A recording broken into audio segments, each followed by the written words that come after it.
My name is Shannon Ball. I am sorry about that. Our phones dropped at the very last second. Welcome to the 2019 Section 4 Capacity Building Grants Southeast Market webinar for Enterprise Community Partners. We are glad that you are here, and I'm going to kick it off by turning it over to Tim Block, our Program Director. Good afternoon, everyone, and thank you, Shannon. Welcome again. Thanks for joining us. I am joined by my colleague, Kate Diffendorfer, who is our Senior Grant Specialist, who is going to help me walk you through these slides about our 2019 Section 4 Capacity Building Grants Program.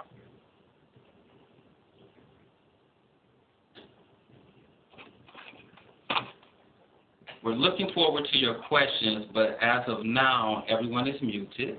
At any time during the presentation, you can submit a question by typing them into the Q&A box that Shannon indicated earlier, located at the bottom right-hand side of the screen. Please direct your questions to either myself or Kate, which is the default. We'll keep track of these and answer them during the Q&A portion of the webinar. A quick overview of the agenda for today's webinar. We're going to bypass the intro about Enterprise Community Partners by looking at the list of participants. I think everyone is familiar with Enterprise and our work. So we're going to spend our time talking about the Section 4 program, give an overview of the National Letter of Interest, and we're also going to dive deeper into the geographic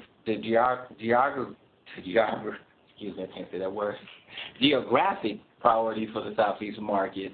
We'll run you through the timeline for this process, give you some resources to take a look at, and remind you of some important dates to make sure that you have on your calendar. And then we'll leave plenty of time for questions.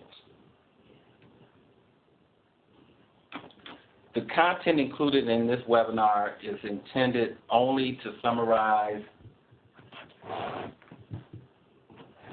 excuse me one second, I'm not sure if you're seeing the slides that I am presenting on. Did I drop off again?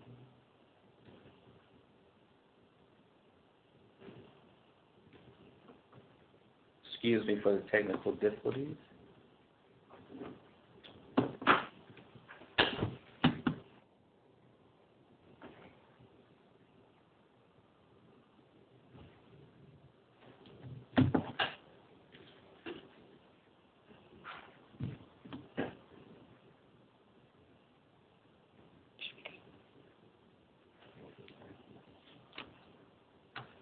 The content included in this webinar is intended only to summarize the content of the 2019 National Section 4 Capacity Building Grants Program, request for letters of interest.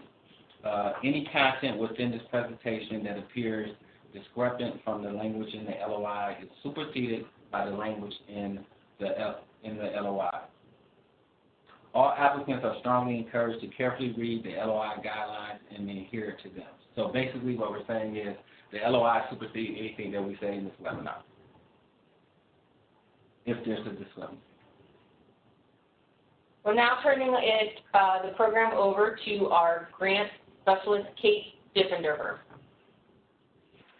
Thanks, guys. Hi, everybody. This is Kate. So this past Tuesday, we hosted a large webinar to go over the basics of the National Section 4 LOI. Hopefully, some of you on the call today were able to join, but if not, we strongly encourage you to visit our website to listen to the recording and view the presentation slides to get a better understanding of the HUD Section 4 program and its purpose. We also covered a lot about the eligibility criteria, which you can find more information on in Appendix A of the LOI. We covered information on how to submit your application, which is detailed in Appendix C of the LOI. And we also covered information on how your applications will be scored. So again, we're not going to cover too much detail here, but of course, if you have any specific questions about any of these components of the LOI, we'll be able to answer your questions at the end of the presentation. Sorry. It's Friday. Okay. So some general information about the Section 4 program. This funding opportunity consists of a two-step application process, including an LOI phase and a full proposal phase. Just a reminder that any applicants that are advancing to the full proposal stage must be invited by Enterprise. All of your applications must be submitted through SlideRoom, which is the online application system that we're using again this year. And again, you can check out Appendix C in the LOI for information on how to create an account in SlideRoom. You can only submit one application to either of the two open Section 4 LOIs. So we have the National LOI webinar, or LOI, and the Rural and Native American LOI. So this means that if you have a project that aligns with the funding priorities or geographies of interest for both the National LOI and the Rural and Native American LOI, you'll have to choose which LOI is the best fit for your proposed project. So again, you can't submit an application under both Section 4 LOIs. You will only be able to select one program area. We understand that proposed projects may touch multiple program areas, which is okay. But again, you'll just need to choose a single program area that most closely aligns with your proposed project. And I should note that applications that happen to cross over multiple program areas won't be receiving a scoring advantage. And for the geography of interest, you'll be required to only select one. So again, we understand that maybe some projects or activities may cover more than one geography, but as part of the application process, you have to select just one.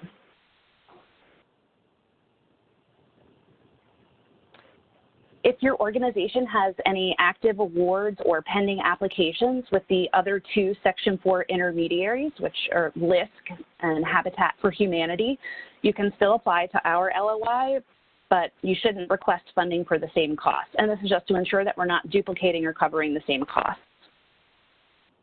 All of our application materials and information is available on our website.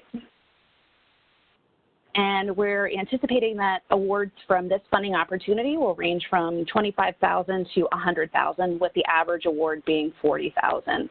And should note again, when submitting your ask, we just ask that you make sure it's reasonable and that it aligns with what you're proposing. It's very rare to receive an award at the $100,000 level.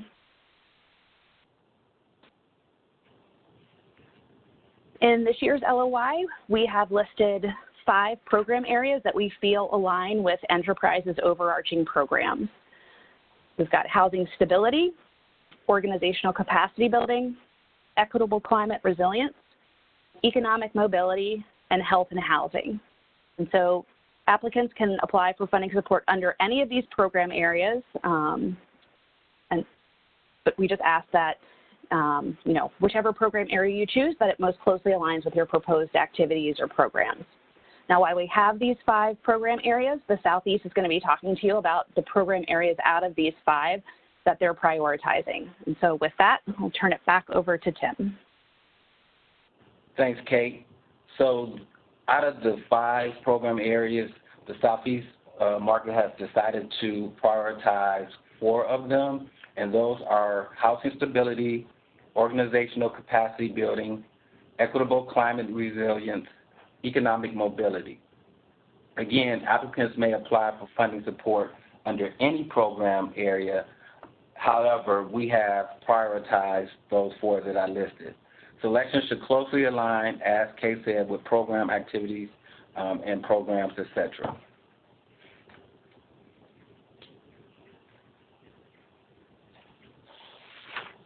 So going a little bit deeper into each one of the program areas that we have decided to prioritize, starting with the housing stability. So for housing stability, we are looking for your projects to have at least to be at a minimum of 20 units encouraged. At a minimum of 20 units is encouraged in the production and preservation of both single and multifamily units. You can see on the slide what we are looking for under preservation and what we are looking at under production. for organizational capacity building, in that program area, we are looking for proposals that improve back office functionality, accounting systems, looks to enhance leadership development and successful leadership transitions, and that are looking to support recruitment, training, and practices to diversify the organization's staff, leadership, and or their board to reflect the community served. In addition, we will look favorable upon proposals that help to expand services that will deepen the organization's work to support underrepresented and underserved populations. Under the Equitable Climate Resilience Program area, what we are most interested in is supporting CDCs and CHODAs to respond to the continued threat of natural disasters and ongoing disaster recovery work. Some examples, and this is not an exhaustive list of activities that we seek to fund, include comprehensive disaster plans to protect buildings, residents, and business operations, as well as activities that support and promote the resilience of housing and services to withstand extreme weather, and or technical assistance for staff that will help the organization achieve greater understanding of resilience measures for the development of single, family, and multifamily projects. Under economic mobility, we want to support CDCs and CHODAs actively working on the nexus between housing and economic mobility, particularly for families of color and those geographical disconnected from opportunity. Some examples, again, on an exhaustive list, that we're looking to see are cross-sector alignment between housing providers, educational institutions, and or institutions and major employers and workforce development partners. Also, housing-based service models that support economic mobility of their residents, activities that connect housing and opportunities to build power and autonomy or value in community as foundational to economic success, and investing in viable job training models. And then also looking for projects that help close the data gaps to track and analyze neighborhood characteristics that promote economic mobility. So our geographical areas that we're most interested in are in Alabama, the Birmingham Hoover, Alabama MSA, and that's the Metropolitan Statistical Area. And in Georgia, the Atlanta, Sandy Springs, Roswell, Georgia MSA, and then the Savannah MSA. In South Carolina, Columbia MSA, Charleston, North Charleston MSA, Spartanburg MSA, and the Greenville, Anderson, Malden MSA. For Florida, the Miami, Fort Lauderdale, West Palm Beach MSA, and this year we've added Orlando, Kissimmee, Sanford MSA, as well as the Monroe County MSA. In North Carolina, we're most interested in the Charlotte, Concord, Gastonia MSA, the Raleigh MSA, Durham, Chapel Hill MSA, as well as the Asheville MSA. And for Tennessee, we're looking at the Nashville, Davidson, Murfreesboro, Franklin MSA, as well as the Memphis, Arkansas Metropolitan Statistical Area, and finally Chattanooga MSA as well. So refer to the attachments to learn more about specific funding interests, market context, and webinar details, etc. And with that, I will turn it back over to Kate to walk you through the national geographical interests. Thanks, Tim. So when you start your application, as I mentioned, one of the selections that you'll need to pick is a geography of interest. So you've got national as a geography of interest, which always seems to cause a little bit of confusion. So national is kind of the catch-all for any organization that's proposing to perform activities outside of one of the 11 enterprise market areas, with, Chicago, Denver, Detroit, Gulf Coast, Southeast, Southern California, and so on. So when you're picking your geography of interest, if you're proposing activities within the Southeast geographic area, Georgia, North Carolina, South Carolina, Tennessee, Alabama, Florida, based on the information that Tim just shared with you, you're going to pick Southeast as your geography of interest. If you happen to fall outside of those areas, you're going to pick national as your geography of interest, but that's the only time you would ever select national. Again, it's a little bit confusing, so again, towards the end of the Q&A, if you have any questions, we'll be happy to clarify. So there are 2 threshold requirements that all applicants must meet in order to be considered for this funding opportunity. The first is that all of your proposed activities must address the needs of low-income households, which for the Section 4 program is defined as 80% AMI or below. And low-income households is defined as a single person who may be elderly, displaced, disabled, near elderly, or any other single person, a group of persons residing together, or any persons occupying a housing unit. The second is that all applicants must meet the eligibility requirements, which you can find out more in Appendix A of the LOI. So for those who don't know, Section 4 is only available to community development corporations, or CDCs, and community housing development organizations, or CHODOs.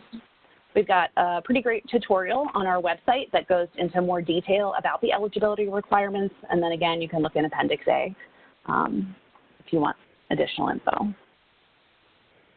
So as I mentioned before, the LOI and access to SlideRoom are available on our website. To register for a SlideRoom account, you'll want to look at Appendix C in the LOI, and it walks you through step-by-step on how to create an account and submit your application. SlideRoom has a lot of great features to help you kind of stay on track and with the deadline. So 72 hours before the deadline, you'll get an email reminder if you haven't submitted your application yet. So we're asking you to carefully review your application before submitting. We'd hate for you to miss out on this funding opportunity because, you forgot to include something important or you missed the deadline. So unfortunately, we won't be able to make any changes after the deadline or after you've submitted your application. The deadline to submit is July 15th at 11:59 Eastern.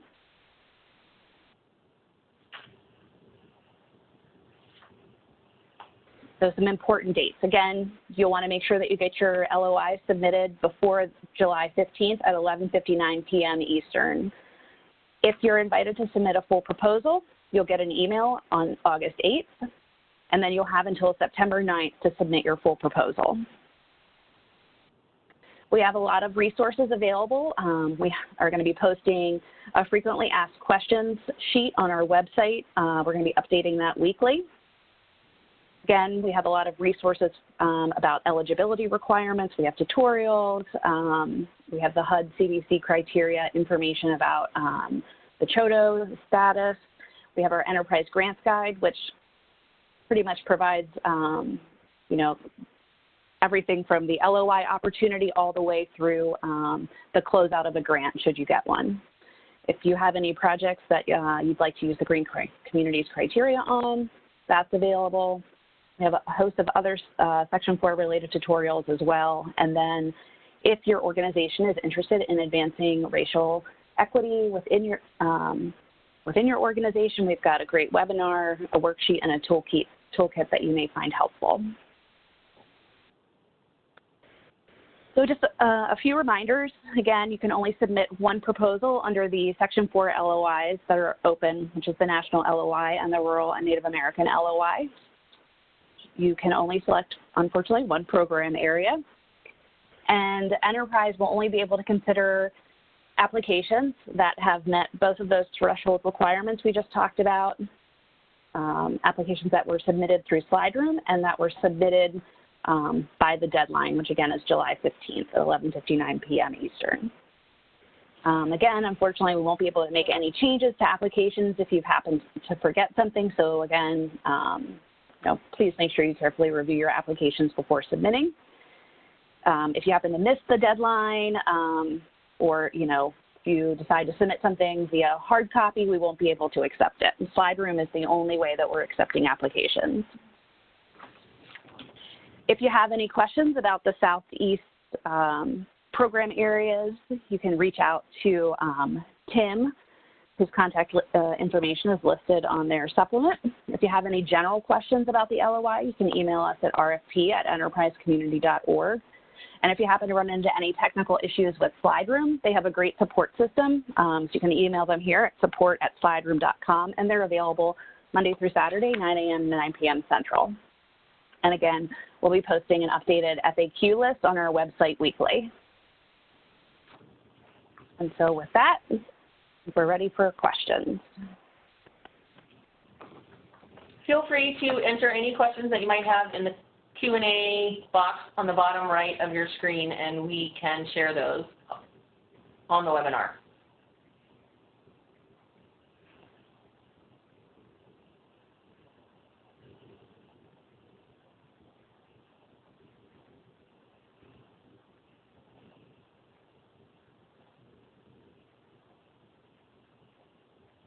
So no questions at all. Kate, Shannon, and myself were very thorough, I guess.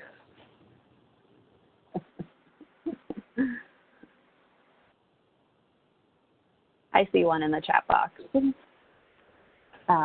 Do applicants need to be certified by HUD as a CDC or CHODO? So to be considered a CDC, you don't need to be certified by HUD, but you do need to meet those 8 CDC characteristics that are listed in Appendix A. So after looking at those characteristics, if you're still unsure if you meet the eligibility requirements, send us an email at rfp@enterprisecommunity.org, and we'll ask you for copies of your articles of incorporation, your bylaws, a copy of your 501c3 IRS letter of determination, and we'll review those and kind of compare them to see, you know, how you align with those 8 characteristics that HUD, you know, developed. So we're happy to do that. CHODOs are usually, I think, certified by jurisdictions that participate in the home program. So again, you know, I think you would need to be receiving funding there from a participating jurisdiction under the home program to be considered a CHODO. I will say most CHODOs automatically meet the CDC criteria. So if you're a CHODO, you're definitely eligible. Kate, we had one. Will you support disaster recovery in Eastern North Carolina? So I think I can take that one.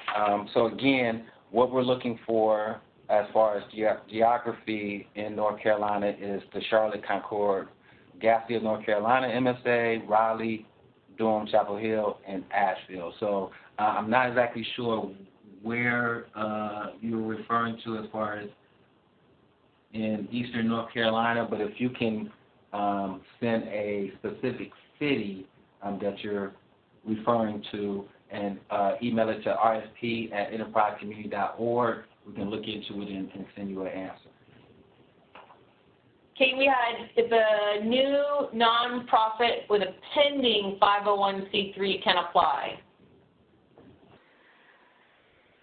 So you would only be able to apply if you receive your 501c3 status by the deadline, which is July 15th, unfortunately. And that's because I think it's the 5th criteria in the CDC list there that says that, you know, to be considered a CDC, you must have 501c3 status. So unfortunately, if you don't have it by then, we wouldn't be able to accept your application. Our next question is, do you approve applications at less than budget requested? Less than budget requested. Yes, so thank you for that question. Kate alluded to a range of what typical requests are, and that the grants typically range around $40,000. We do sometimes not honor the full amount just because of resources that we have available. If that is the case, we will work with you to make sure that you can still get your project or initiative done with the amount of money that we would be able to grant you. Are there any major changes to this grant cycle compared to previous ones? If so, what are they? Kate, do you want to take that one? Sure. So we covered, I think, 3 changes in the national webinar. So the first is the eligibility of membership groups. And this was, that change was kind of made based on conversations with our HUD representative. Since the Section 4 program, the grant funds have to directly build the capacity of CDCs and CHODOs. And with, I won't say all membership groups, some membership groups, just the way that they're structured, the capacity building benefit wasn't going to that membership group. They were providing trainings or technical assistance to their members, so they were kind of transferring that capacity building benefit to the members, and there wasn't one for them. I will say, you know, we understand that not all membership organizations are the same. In the LOI FAQ that's on our website now, we have Enterprise's definition for a membership group, which is an organization where each member is an entity, not an individual, that has membership rights in accordance with the provisions of its articles of incorporation or bylaws. Membership organizations whose primary missions are to engage and strengthen member organizations without also having a primary purpose to carry out community or economic development activities themselves are not eligible to apply. But again, like I said, we understand that not, you know, every membership is the same. So if you've reviewed, you know, the eligibility criteria and you really feel that you are eligible, you know, we'll review your organizational documents just to make sure that you truly are eligible for the opportunity. The second change is that we're asking that all applications be submitted by an authorized representative of the organization. We know that consultants help applicants prepare their, you know, applications, and I think in the past we've had consultants submit the application on behalf of the applicant. So we're just asking that this year an actual authorized representative submit the application, and you also shouldn't list any consultants as points of contact. Again, we just want staff members, board members, or any other person who's authorized to represent the applicant. And then the last change has to do with the start date of the grant should you get an award. In the past, we used to say, you know, grants won't start any earlier than X date. We've had to shift this a little bit, again, due to some conversations with HUD. So if your organization receives an award, grants won't start until the first of the month following the executed date. So if you receive a grant agreement from us on, let's just say, November 15th and you sign it, your period of performance won't start until December 1st. So that means that you won't be able to start incurring any costs until the first of that month. So those 3 are really the biggest changes for this year's LOI. All right, looks like we've got one more. We are a qualified CDC and expect CHODO certification soon. Can our capacity building activities include work to launch the CHODO? So I think we would need just a little bit more information about what specific costs or activities you're looking for the grant to support. So if you want to email us at the RFP mailbox to provide that additional information, just kind of like what you're thinking, we can tell you if it's eligible or not.